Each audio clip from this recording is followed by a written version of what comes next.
여기 한 외국인 여성이 누군가에게 목에 핏대까지 세워가며 쓴소리를 하고 있습니다. 그 소리를 들은 여성은 이내 화를 내는 여성을 무시한 채 어디론가 가버리고 마는데요. 대체 이 여성들은 무슨 일이 있었길래 큰 소리를 내고 있던 것일까요? 그리고 어디론가 가버린 여성은 과연 어디로 간 걸까요? 안녕하세요. 저는 프랑스에 사는 아델 페르난데스라고 합니다. 프랑스에는 이미자와 혼혈이 많지만 저와 저희 가족 중에는 혼혈이 없어요. 또 친구들 중에서도 혼혈이나 다른 인종의 사람들이 없죠. 간혹 그런 저를 보면 인종차별주의자라서 프랑스인이나 백인들이랑만 어울린다라고 말하는 사람들도 있지만 이렇게 말하면 정말 억울합니다. 저에게는 정말 기회가 없었어요. 저와 마음 맞는 사람들이 우연히 백인일 뿐이었는데 자꾸만 인종차별주의자라는 이야기를 들으니 억울해서 이야기해보았습니다. 제가 이 얘기를 꺼낸 데는 다른 이유도 있어요. 제가 얼마나 아시아권 문화에 대해 무지했는지를 언급하고 싶어서죠. 요즘 프랑스 소도시 여행이 유행을 하고 있던데 가장 유명한 관광 소도시로는 프랑스의 니스가 있습니다. 저는 니스에서도 차를 타고 한참을 들어가야 하는 자그마한 시골 동네에서 나고 자랐어요. 저와 함께 놀던 친구들은 언젠간 파리에 가서 살 거라며 의욕을 불태웠지만 저는 아니었습니다.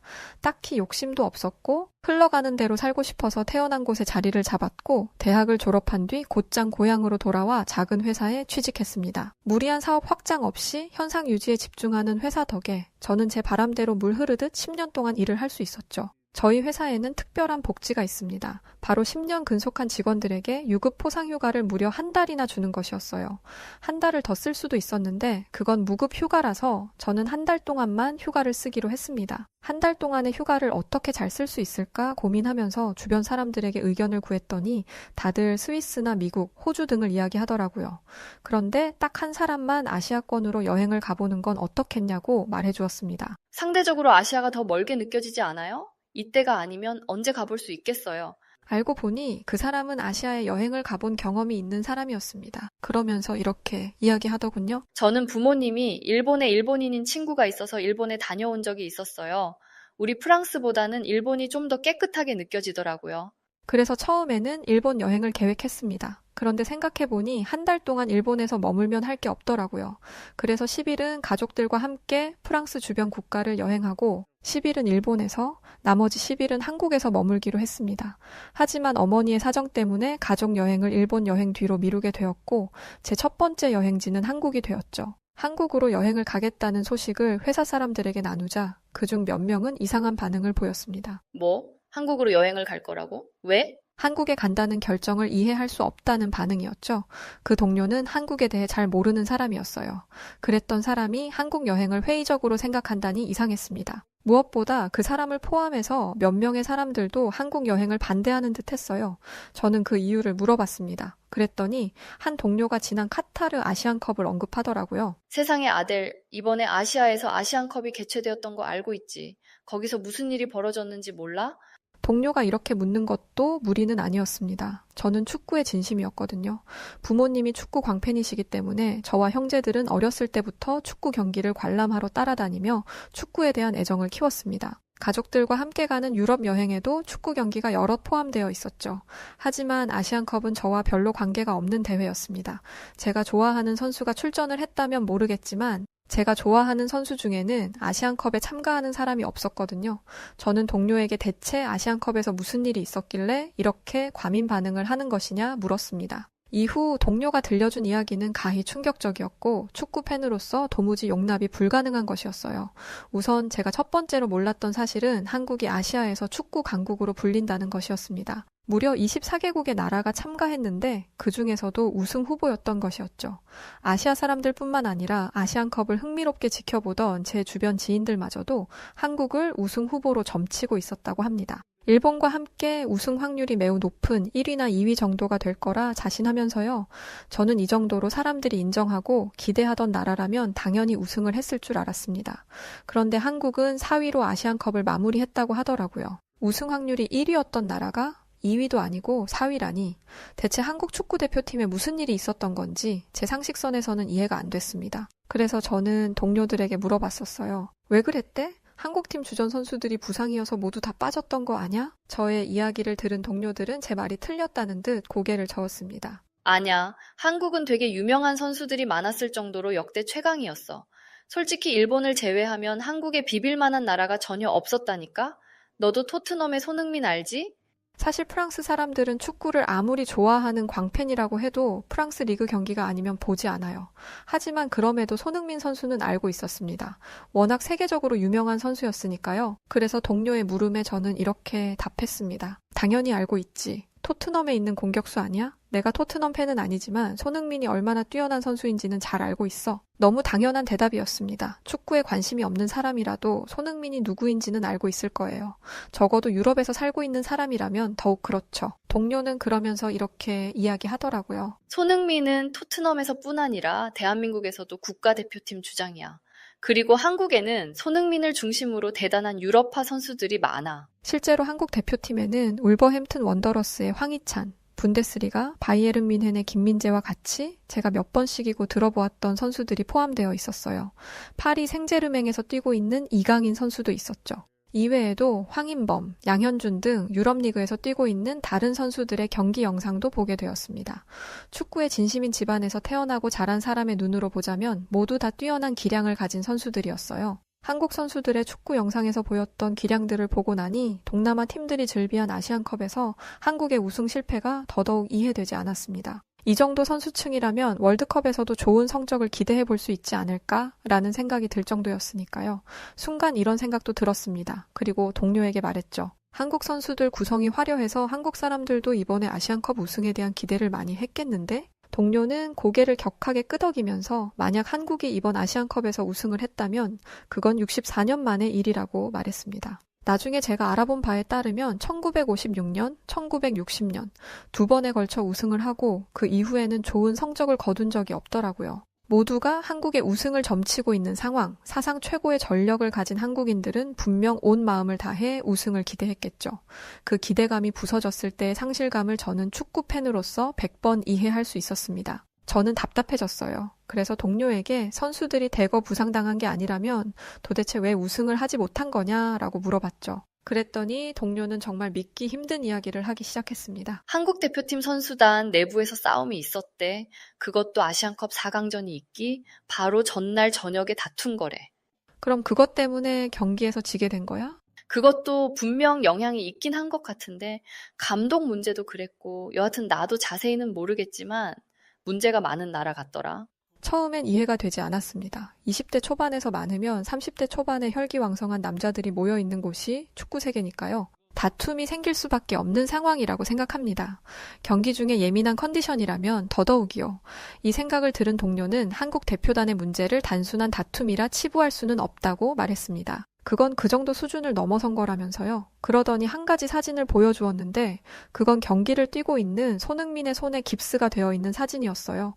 그리고 그의 손가락은 같은 팀 선수인 이강인과의 싸움에서 부러진 것이었죠. 저는 손흥민 선수의 손가락 깁스 사진을 보고 너무 황당해서 입을 틀어막으며 물었습니다. 얼마나 심하게 다퉜길래 손가락까지 부러졌대? 누굴 때리려다가 어디를 잘못 친 건가? 누굴 때리려던 게 아니라 말리다가 까마득한 후배 선수한테 당한 거래.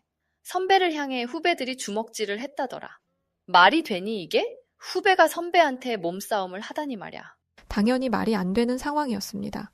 몸이 재산이고 그 어느 때보다 컨디션 관리를 잘해야 하는 상황에서 몸싸움이라니, 그리고 그 과정에서 주장이자 가장 뛰어난 선수의 몸이 다치다니, 이건 한국인이 아닌 프랑스 사람인 제 입장에서도 납득이 안 가는 대목이었습니다. 이강인은 손흥민보다 한참 후배야. 실력은 뛰어나지만 손흥민에 비할 바도 안 되고 한국 대표팀에는 이강인보다 베테랑인 선수들도 많아. 까마득한 후배가 주장한테 주먹질을 했대.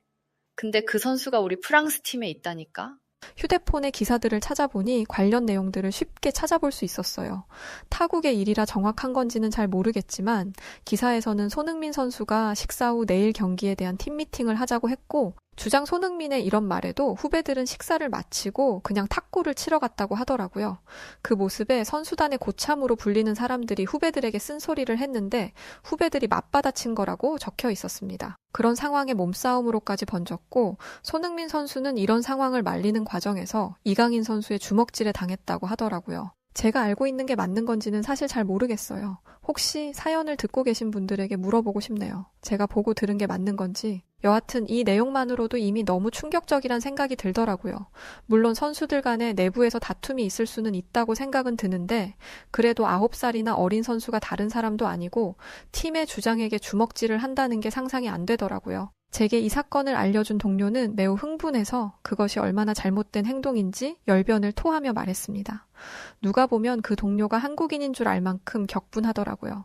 근데 사실 그럴 만한 이유가 그 동료는 파리 생제르맹의 팬이었거든요. 저는 흥분해 있는 동료에게 말했습니다. 아시안컵 끝나고 PSG 팀 안에서는 큰 문제 없이 잘 지내고 있지 않을까? 그러니 너무 흥분하지 말고 긍정적으로 생각해. 이런 저의 말이 끝나기가 무섭게 동료는 더 분노하며 말했습니다. 지금 이강인의 태도 때문에 PSG 안에서도 말이 많아. 음바페도 팀을 떠난다고 그러고 있어. 그런데 자국을 대표하는 국가대표 선수로 뛰는 동안에도 문제를 일으킨 선수가 소속팀에서는 얌전할 거라고 장담할 수 있어? 실제로 파리 생제르맹 팀 안에서도 이강인 선수에 대한 태도 논란으로 말들이 있긴 했습니다. 그런데 한 가지 궁금한 점이 또 생기더라고요. 이강인 선수가 선배를 향해 몹쓸 짓을 한 거나 한국 감독 문제가 있는 거나 한국이 64년 만에 기회를 놓친 것이 제가 한국에 여행 가면 안 되는 이유가 될 수는 없으니까요. 이 물음의 동료는 이렇게 답했습니다. 나는 이번 계기로 한국인에게 매우 실망했어. 뉴스에 온통 폭행이란 단어가 나오고 한국의 축구협회의 비리와 고발, 소통도 잘 안 돼서 국민들이 분노하기도 하고 이것만 봐도 한국의 시민의식이 얼마나 형편없는지 알만하지 않아?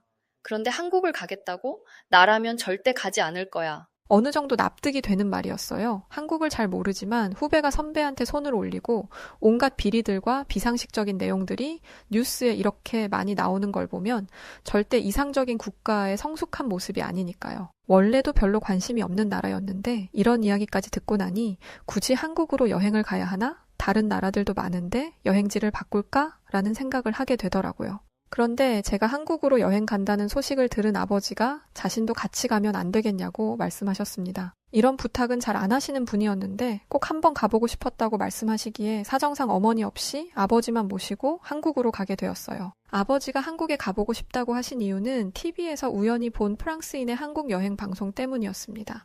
거기서 본 고즈넉한 분위기를 경험해보고 싶다는 것이었죠. 평생 시골 동네에서 살았으면서 왜 여행마저 시골로 가려고 하시는지 이해가 되지 않았는데 한국의 시골은 고향과 다른 매력이 있을 것 같다는 말에 그러려니 하며 한국행 비행기를 탔습니다. 한국에 도착한 뒤엔 놀라움의 연속이었어요. 여행을 준비하면서 한국이 기술적으로 많이 발전한 나라라는 것을 알게 되었지만 솔직히 이 정도일 줄은 몰랐습니다.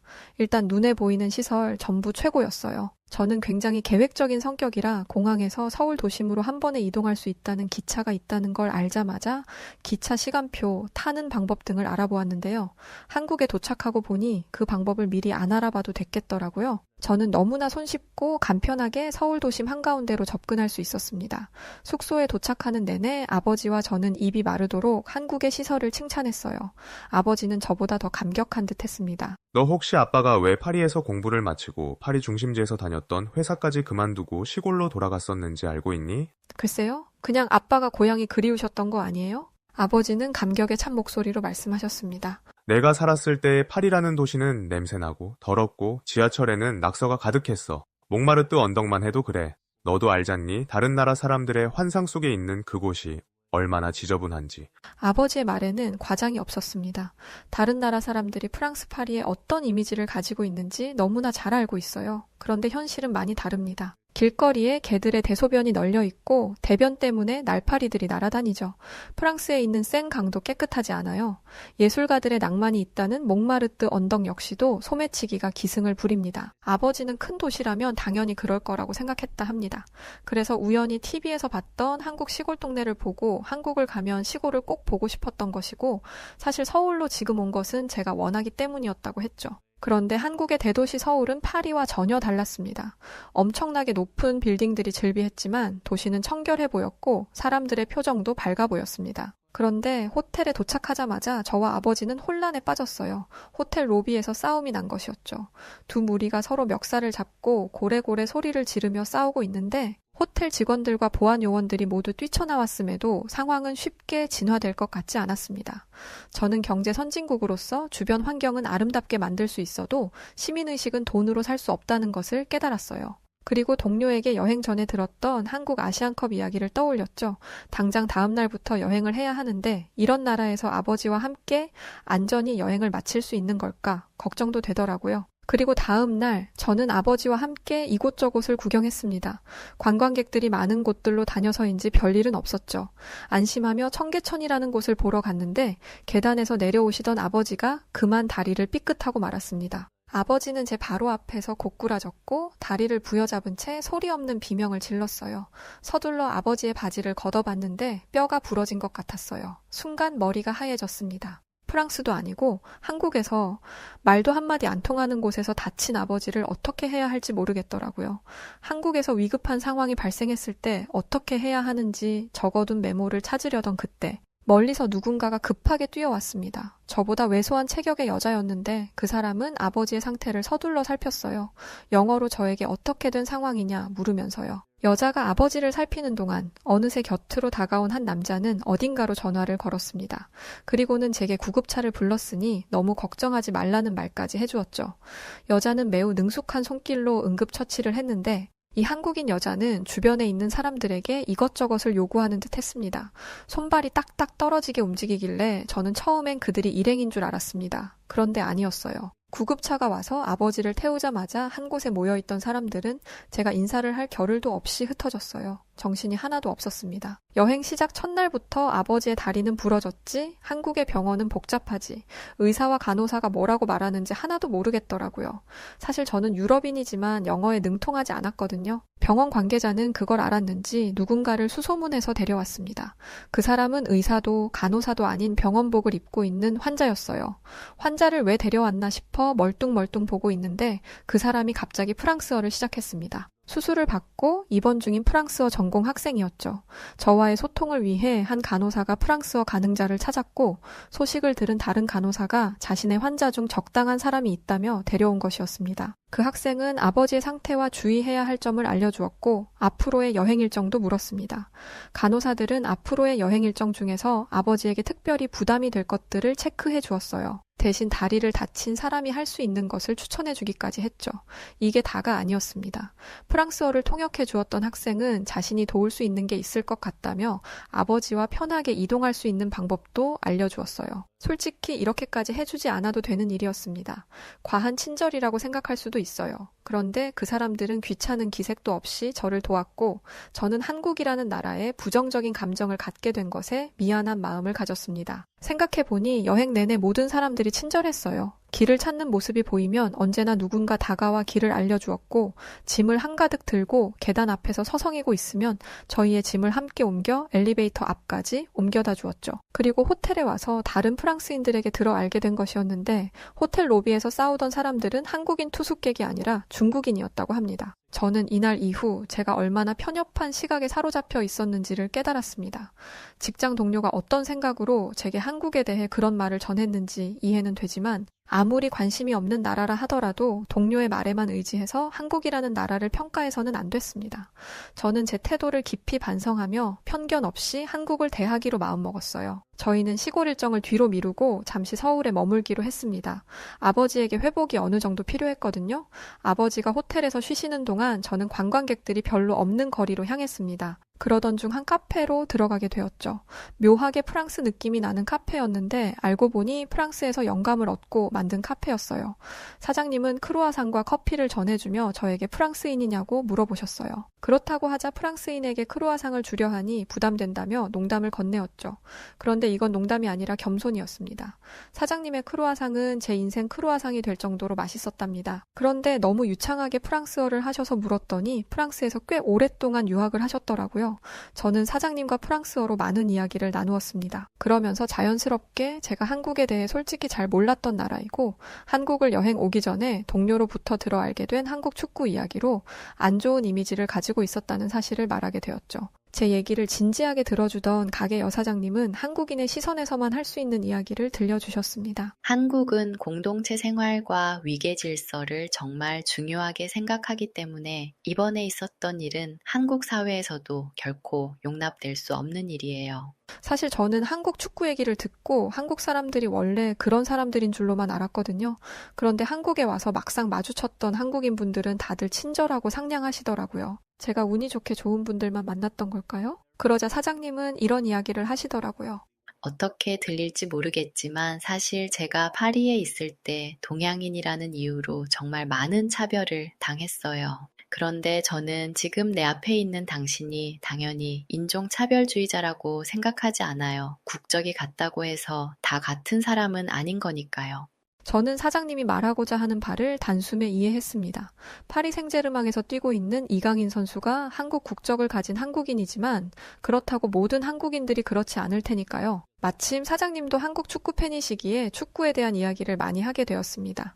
제가 이름만 들어서 알고 있던 선수들, 손흥민, 황희찬, 김민재를 비롯한 한국 선수들은 뛰어난 실력뿐만 아니라 인성면에서도 훌륭했습니다. 특히 손흥민 선수는 팬들에게도 다정한 것으로 유명하잖아요. 몹쓸 행동을 했던 이강인과는 완전 다른 모습인 거니까요.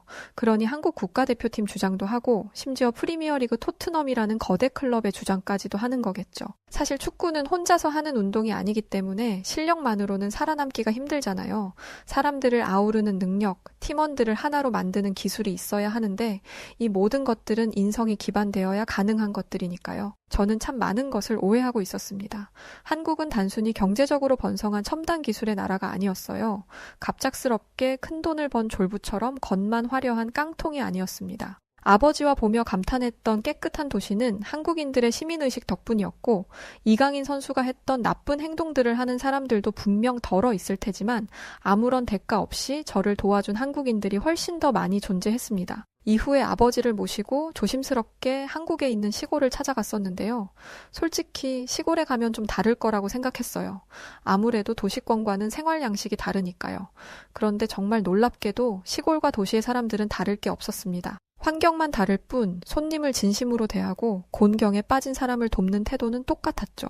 아버지와 저는 일본으로 향하는 일정은 취소하고 일본에서 예정했던 시간을 한국에서 보내기로 했습니다. 제가 한국에서 보냈던 기억들을 글로 써보고 있는 오늘이 26일인데 저는 내일 다시 프랑스로 돌아가요. 아주 긴 시간은 아니었지만 한국에서 보낸 시간들은 충분히 만족스러웠고 그 어떤 나라에서도 한국에서 느낀 만족감을 채울 수는 없을 것 같아요. 아빠도 너무 좋은 여행이었다면서 한국에 함께 올 수 있게 해줘서 저에게 너무 고마워하셨습니다.